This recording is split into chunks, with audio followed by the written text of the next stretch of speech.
seulement pour appuyer cette initiative. Et j'encourage toutes les autres communes, tous les Sénégalais, pas seulement les communes, à s'inspirer de ce que Pastef Grand Dakar vient de faire pour pousser les jeunes à avoir des opportunités d'emploi à travers l'entrepreneuriat. Et l'État, à travers les instruments qui existent, va les appuyer, va les aider. Ce ne sont pas des vains mots, mais si on sent effectivement qu'il y a une réelle volonté d'organisation, une réelle volonté d'aller vers l'entrepreneuriat, l'État va accompagner ces jeunes et ces femmes qui veulent se prendre en charge.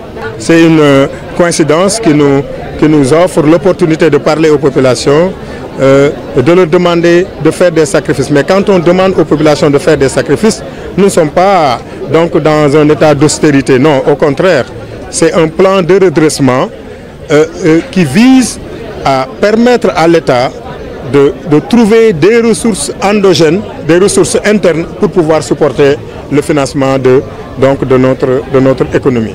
Donc ces ressources que nous allons tirer donc, de ce plan de redressement, ces ressources vont aller vers le financement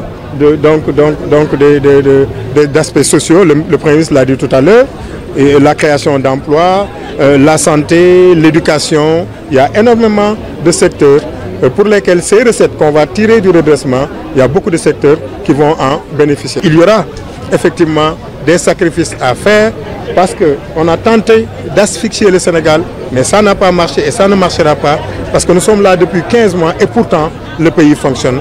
Et ce sont des sacrifices qui ont été faits. Les redressements ont commencé bien avant aujourd'hui.